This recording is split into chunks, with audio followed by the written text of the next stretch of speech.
Ready for a big snowshoe hike? I'm not. Well, I kind of am.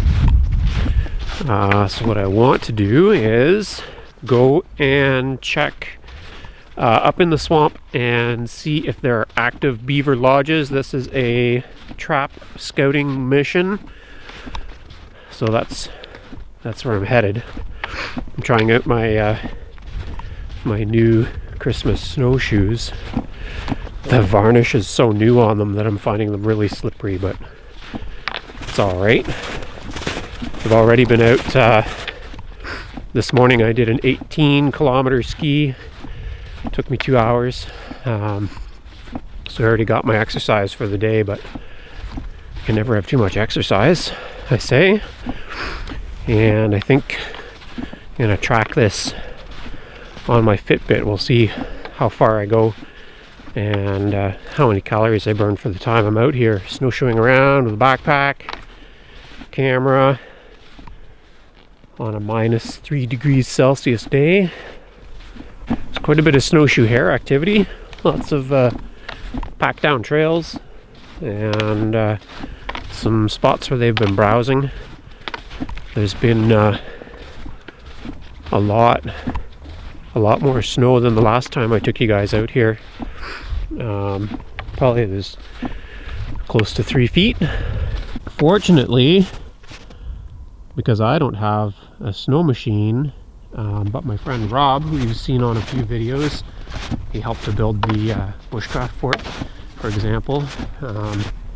He came out and took his sled for a rip and packed down all the trails up to the sugar bush. So that was really nice of him, and it's going to make it a lot easier to snowshoe up here. And maybe I'll have to get a sled one of these days. You can't carry maple sap in buckets by hand forever. That'll wear you out. Although I'm trying to talk a Canadian company into letting me showcase their all-electric, all-terrain workhorse of a vehicle. So I think it would be really awesome. Just having a hard time getting hold of them.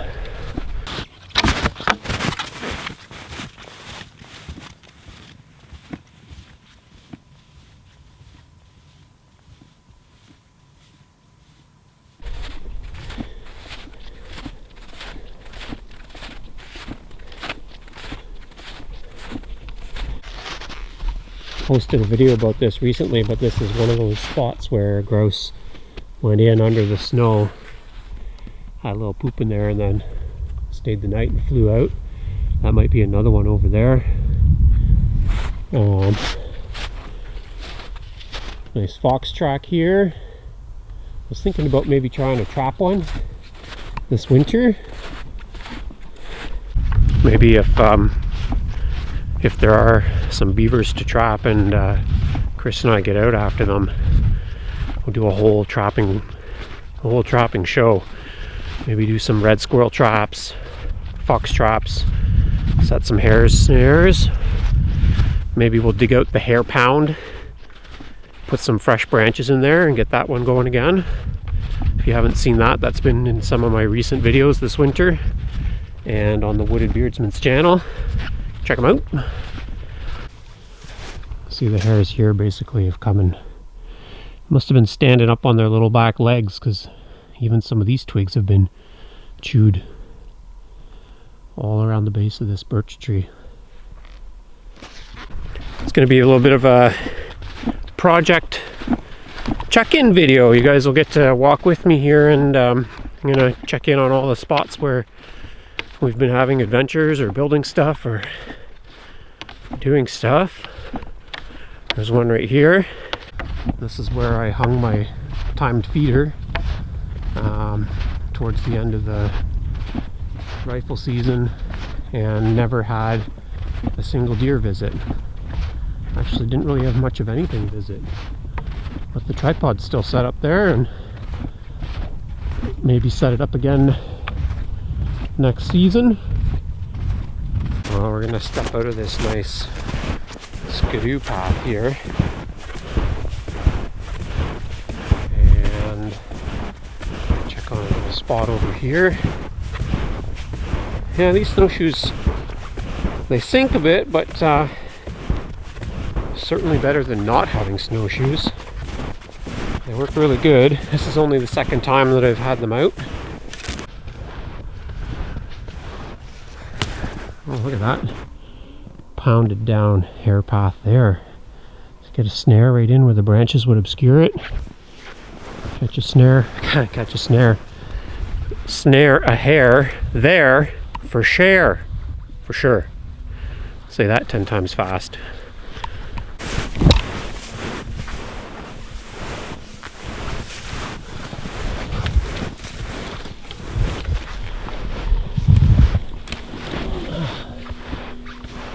Hey, so if you go back and look at the video of when we built these shelters, this will give you an idea about how much snow has come down, which is basically enough to flatten the shelters. It looks like the log came off of that back tree there, and so the whole roof collapsed. Probably wouldn't take much to dig it out though and lift it back up. And our firewall slash windbreak slash extra firewood stash is nice and dry. Cooking tripod's still set up. The hares have got a trail right through here, but also this is interesting, there's hare tracks going underneath, and I see a bunch of hair pellets under there. So our winter shelter has now become a winter shelter for snowshoe hares. I didn't bring my ooh, slippery. I didn't bring my 22 with me this time. So I just wanted to keep my hands free, and definitely more hiking than hunting. Hunting hares is kind of a slow sport because they're really hard to spot. So you tend to go a little slower, watch what you're doing, but I just want to boogie, make some trails, check in on all my project spots, and get out into the swamp and see if the beavers have been wintering there this year or not. Because obviously that's critical if we want to trap a beaver. There have to be beavers to trap. Actually, it's kind of incredible how many snowshoe hare tracks there are around right now. Oh yeah, and some little, I don't know if those will show, little mouse tracks here and here. The hares have been chewing the bark on that. Little red maple.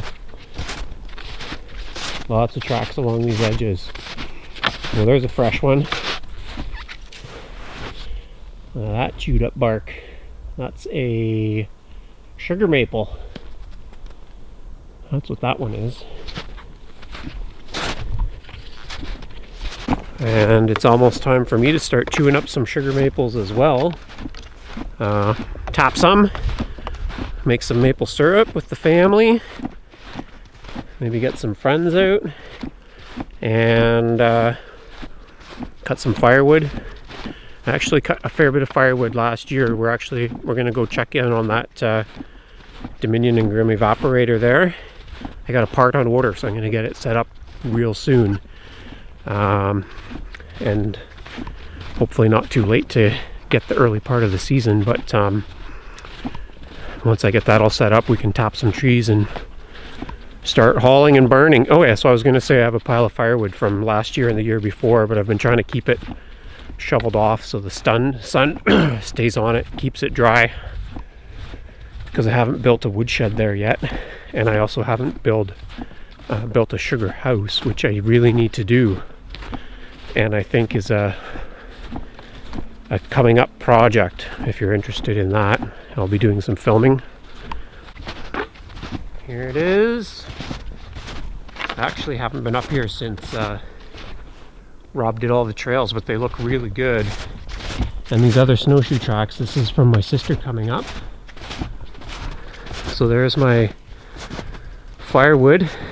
It's covered with a tarp and mostly shoveled out in front, so that's going to let the south exposure there, it should keep that wood pretty dry, and there's lots of snow here.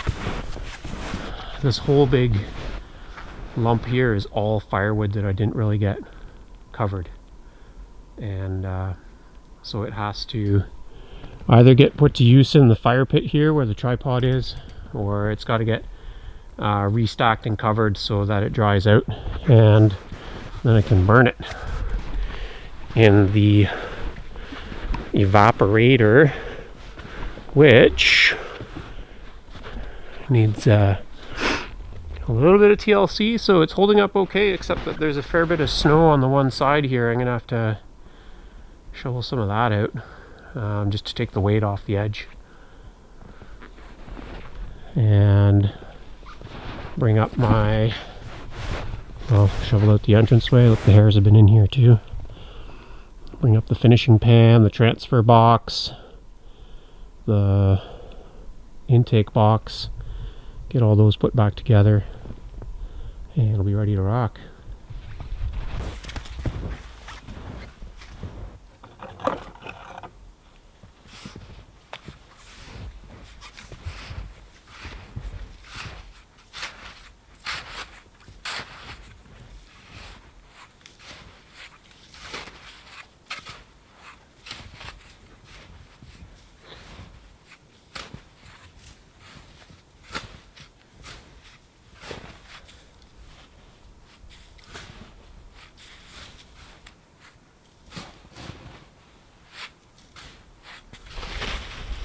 Alright, well that should take some of the pressure off anyway. Can always come back and work on this later, because we still have places to go and things to do.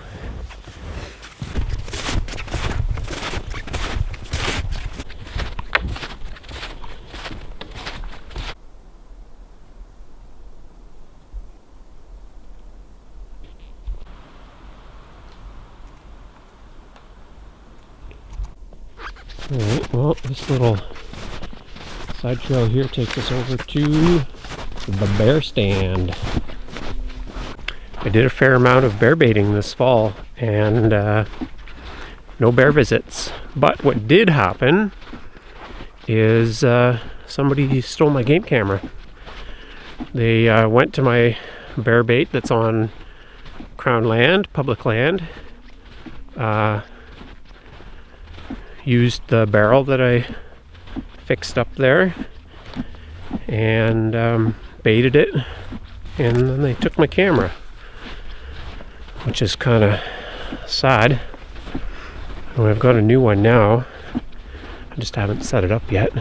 There's not really anything to set it up on in the middle of winter.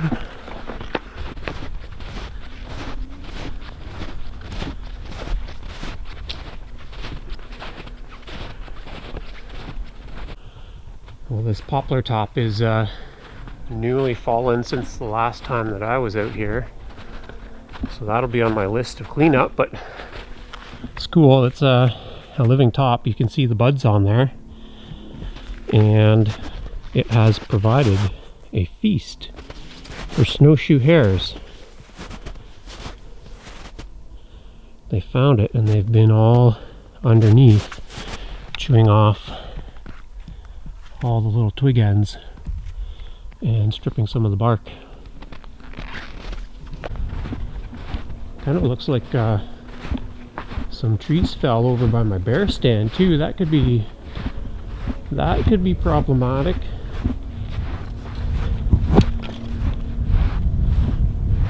Oh no, they're all just kind of beside, so my bear stand's still standing. It's not a bear fall, it's a bear stand. Where's my zoom button? There it is. Still good. Now us, on the other hand, might be less good, because we are about to go off-road, off-trail, into the untouched powdery wilderness here. I think this is my path down to the swamp, Oh yeah, look at that hair trail. This is the hair trail that comes along this little hill and goes up. If you can see it, that's that fallen poplar tree up there. So they are beelining for that pile of food, and they got a path packed right down. That would be another excellent spot to set a snare.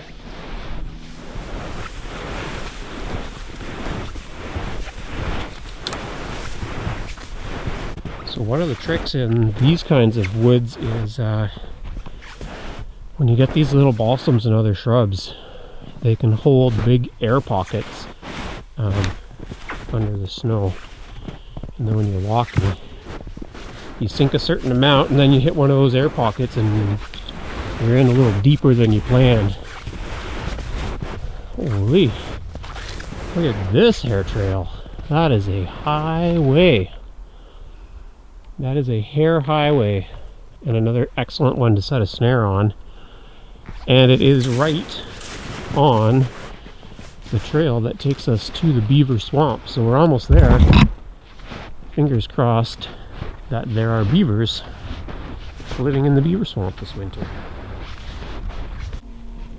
Well, there's no shortage of hares at the beaver swamp. Look at all their little poo pellets here. They've been feeding and pooping like crazy, and there's some really good trails here and here, plus the ones we've already walked over. Well, we've certainly done our fair share of hare snaring. I say that 10 times fast. You know, with snares and the hare pound. Holy, look at this spot. It's just like totally compacted. So these guys are in here, they're eating all the little balsam twigs. They've just been sitting and eating and sitting and eating and sitting and eating.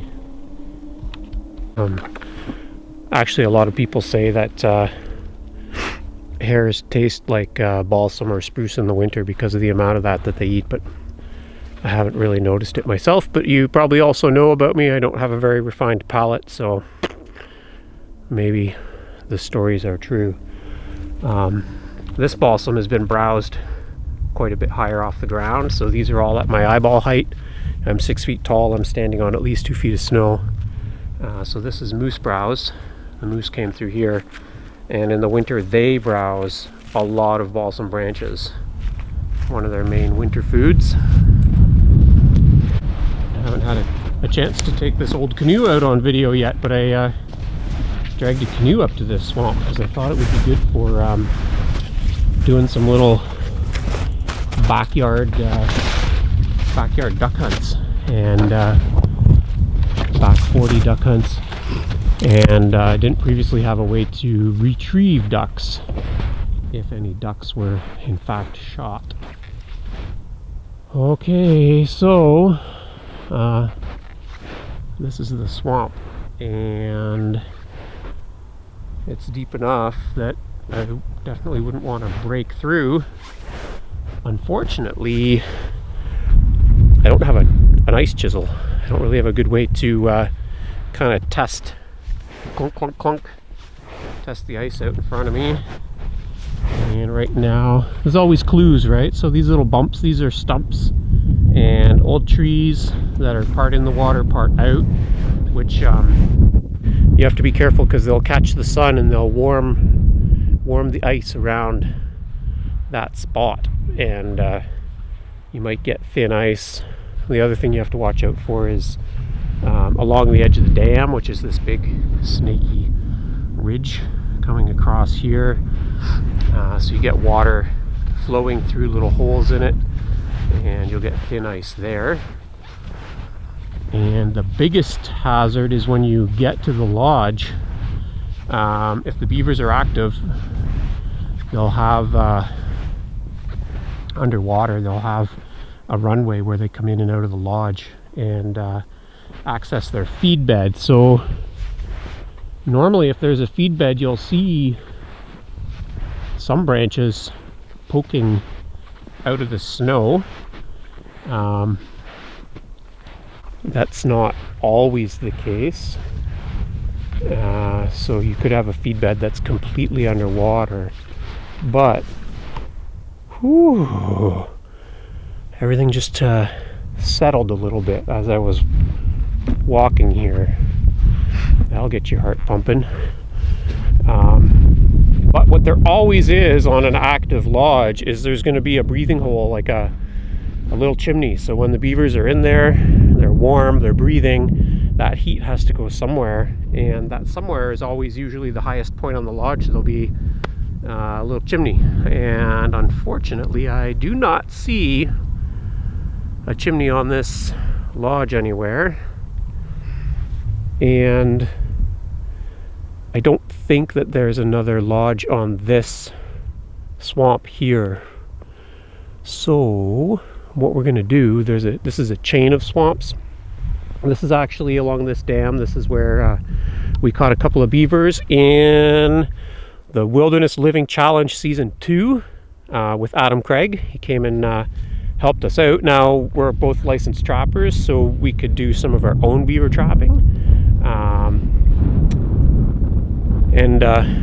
So there's a chain of swamps here. So what we're going to do, we're going to keep off trail here. We are going to cut through all these alders over here, connecting the two swamps, and we'll check the next swamp for some activity. Now I actually see over there is a sign of activity. See that? At the edge of the beaver dam, there's somebody's been climbing in and out. So maybe what we'll do, we'll get on the beaver dam and we'll walk around to that spot, and we'll see if there are beaver tracks or otter tracks or something completely different.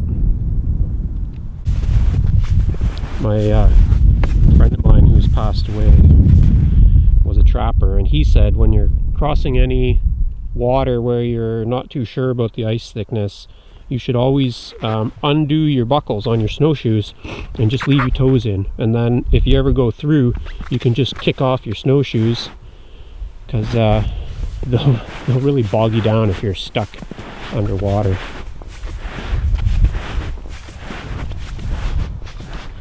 Okay, here's the edge of the dam, and we're going to stay on the very top of it because I don't necessarily trust the ice on that side, where the way the snow drifts over the dam, that could actually be like a 6 foot deep kind of a spot just with drifted snow, and I don't particularly want to sink down in something like that. See down there and kind of around the corner, that's where the bushcraft fort is. So the main water channel comes in from the left here, and then it zigzags all through this piece, and then it gets into the next swamp, which is held back by a beaver dam, and I think those beavers were active this year for sure, so hopefully that lodge has beavers in it. Well, there's definitely a something here, and that something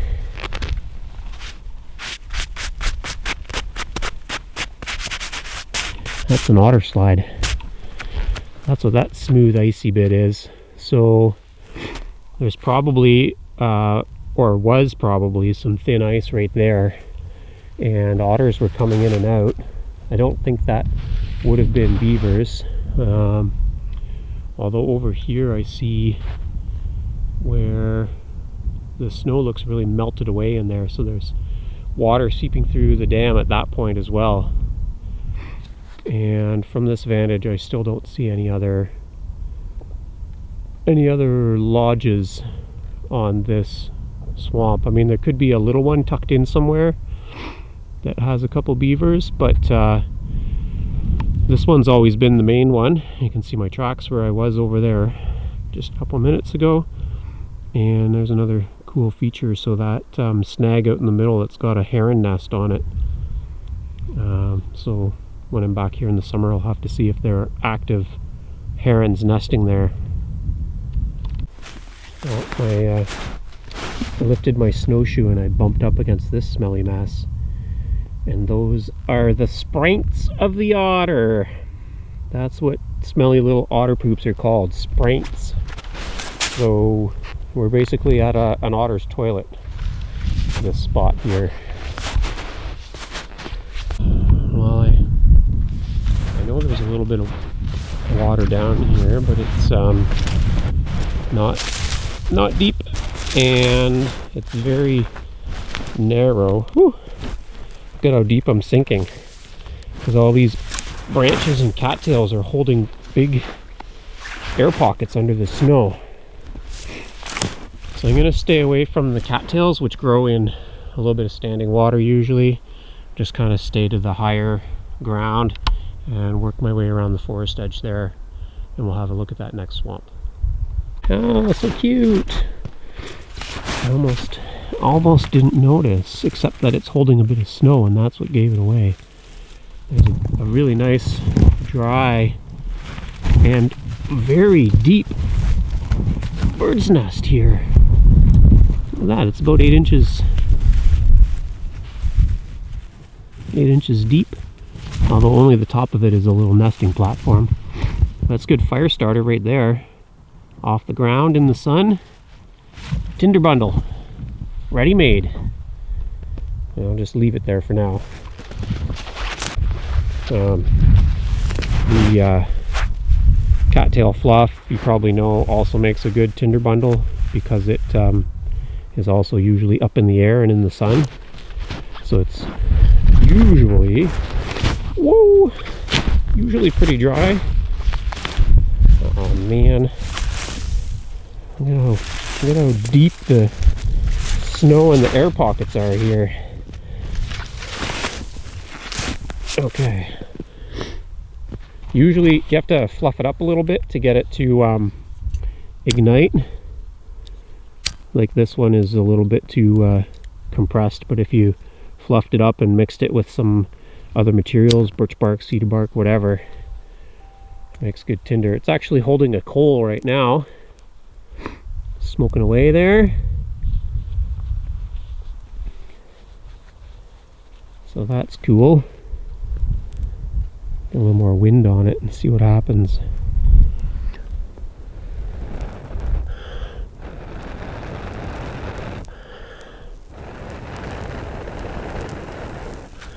That's a great coal. Start a fire with that, no problem. And I mean, where you find one cattail, you often find tons of them. And there's a big fluffy tinder bundle right there. Good plant to know. They grow all across North America, as far as I know, north to south, east to west.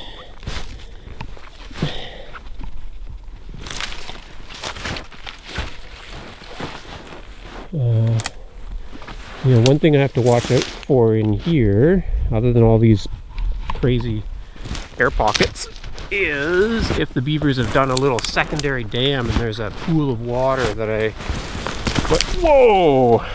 Look at that. I'm up to my hip here in an air pocket. It, on second thought, it would have been a lot easier to backtrack,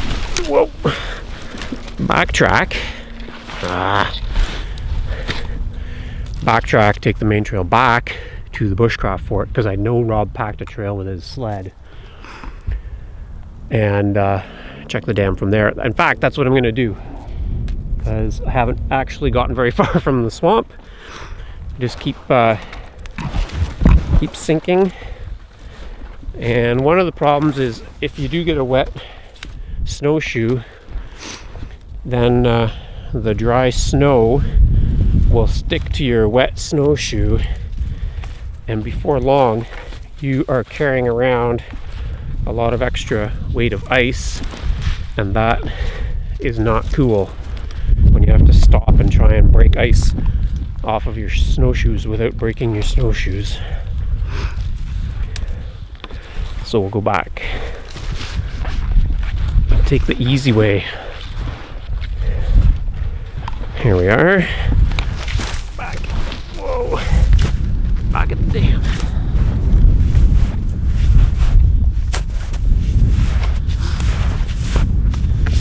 Look in my track here, I uncovered a little air hole with ice crystals. So there is heat coming up along the edge of the dam there and making channels through the snow.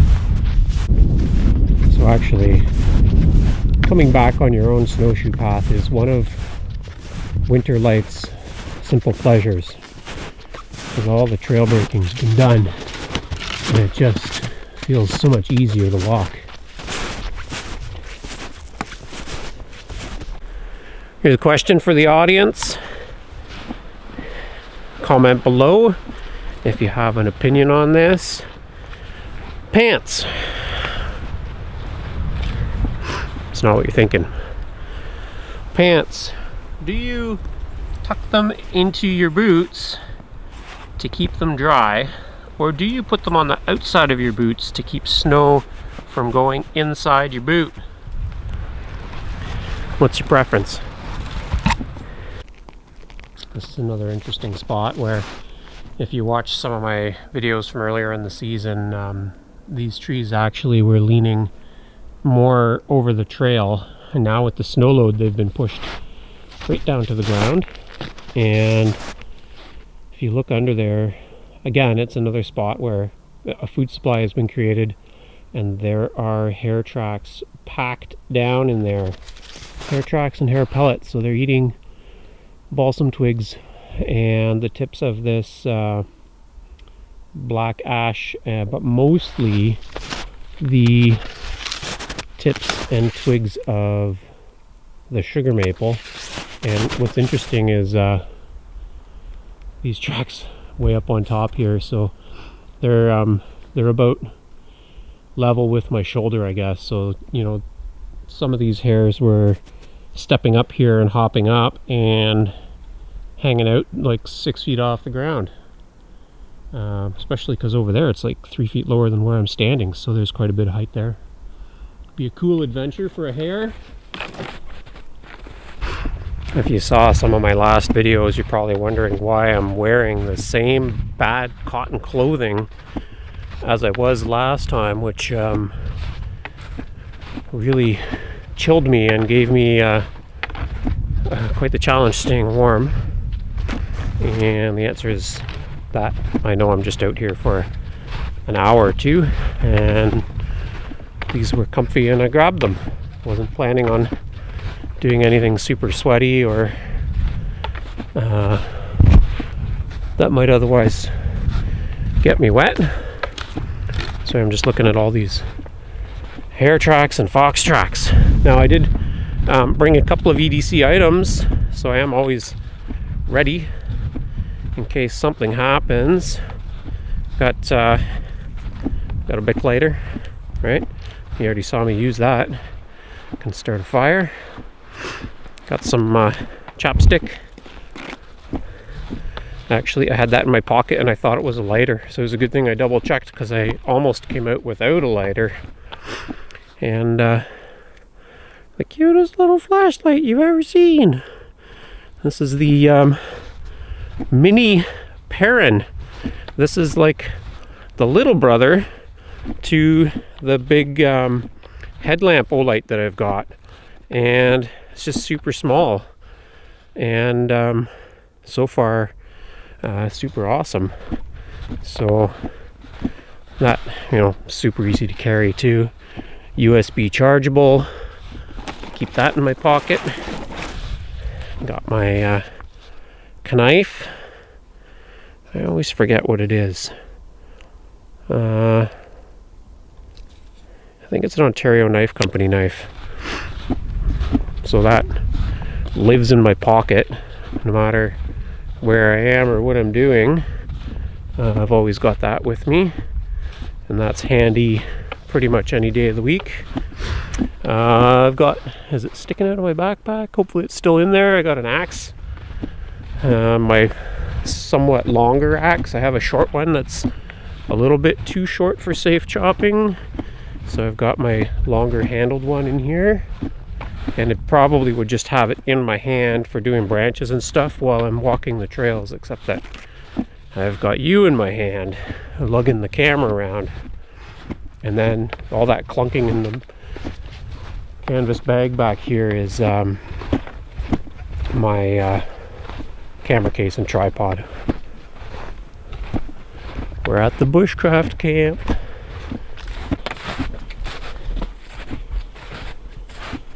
Everything looks pretty good from here. Get in a little closer and see what's going on. Table's still standing, the firewood's still dry under there. Fire rack and rope still hanging around. This time it has not collapsed under snow load or melting. So you probably saw we did some good repairs. It's got quite a bit of snow on the roof though. But I did leave a shovel up here. So maybe I'll take some of that snow off, but I won't subject you to watching me shovel the roof. That would be boring. Now, what is this trail? I wonder if that's just Rob came up, did a path with the snow machine. Maybe those are his footprints. Maybe he went down to the swamp there. Either that or it would have been something big, like a moose. I think when you read accounts of trappers in the old days, indigenous people living on their winter hunting grounds, a lot of people did not really have a cabin much bigger than that bushcraft shelter, although obviously it would be a lot better made and would have some kind of a stove in it when there were stoves. I'm not sure if people had fires. Yeah, they would have had fires in their winter wigwams, and then the small size of them would mean that you'd be able to keep them fairly warm with a small fire, and just also the heat from having more than one person living in a smallish space.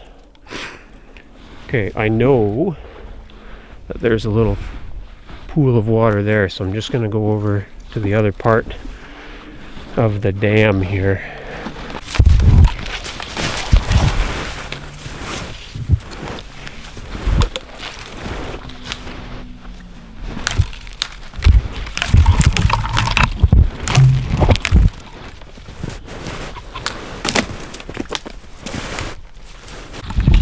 The sun has really heated up this particular little spot here, and the snow is packed tight there, like a slide.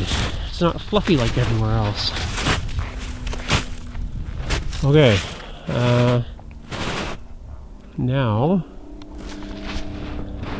we are at the other swamp.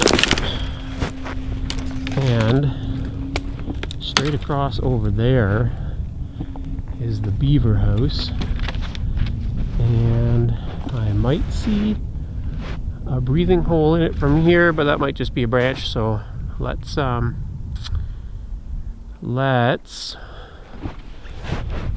think about this.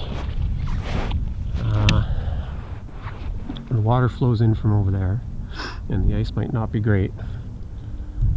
And I don't know about the ice in the middle, because if there's a feed bed, it's going to be right in front of that lodge, and so there'll be thin ice there.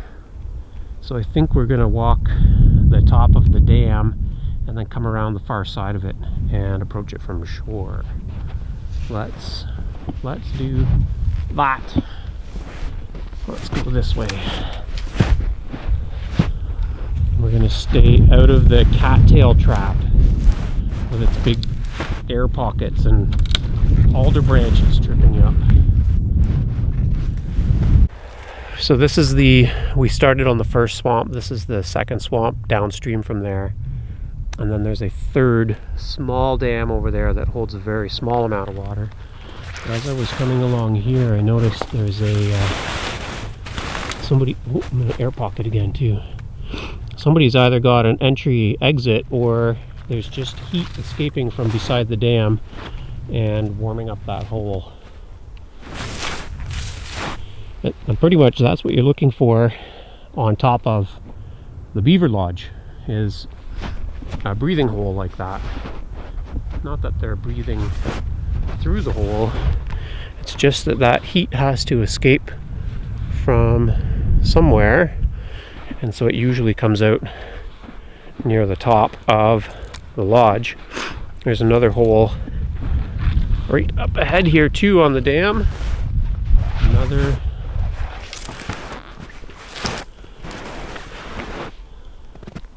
Another sizable one with lots of frost around the edge of it. Kind of gives you an idea about how much snow is underneath my snowshoes too, because that's probably 18 inches deep. And that's not even at the bottom of the snow.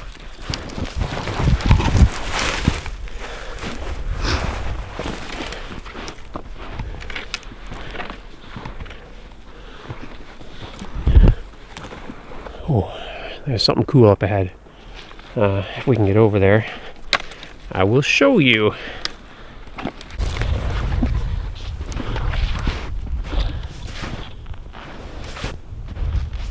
Look at here. We have more otter activity. So they are. Here's another air hole. There's probably open water down there, so they're getting in and out of the water. They're coming up. There's their toilet. The spraints of the otter, and they are sliding down the bank and running along the creek and climbing over the banks over there and climbing over that dam at the far end. So fair bit of otter track here. That would be a spot that they're regularly keeping open, and we just want to get around the edge here over to that dam or that lodge, but it doesn't look very active from here, unfortunately. We'll get a closer look though. There, you want a closer look at those two otter poops. There's your lucky day. Big pocket here too with some otter tracks. I wonder if they were getting access to open water at that spot. And then there's a nice nest here that looks like it could be a robin's nest on this alder.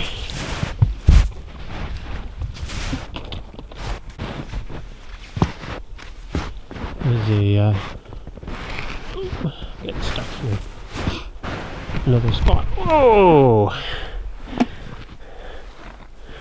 I fell in beside there's an air pocket beside this log. I was just gonna say that's where a grouse has burrowed in, slept under the snow, and then flew out. If you've never seen that before, I did recently post a video. I caught them flying out of their hole on this camera. Some really amazing and fairly rare, as far as I can tell, rare footage. Not a super rare occurrence for people to scare them up out of the snow and in turn be scared themselves, but only rarely caught on camera. This little hill is just a little too steep for the slipperiness of my snowshoes. I fell in my hand a couple times, and now I got a wet glove. Now everything looks different from this side. I think the dam or the lodge is right over here. Sorry, I'm probably doing a really sloppy job with the camera, but I hope you can have a little bit of sympathy for how precarious it can be to have unsteady footing and navigate this spot. Okay, I think we're on the lodge. So I see there are frost crystals here coming up from down there somewhere, but as to whether that's coming out of the lodge or not is hard to say, but it could be. This could be the top of the lodge up here. And maybe that's a chimney, but it doesn't seem super obvious.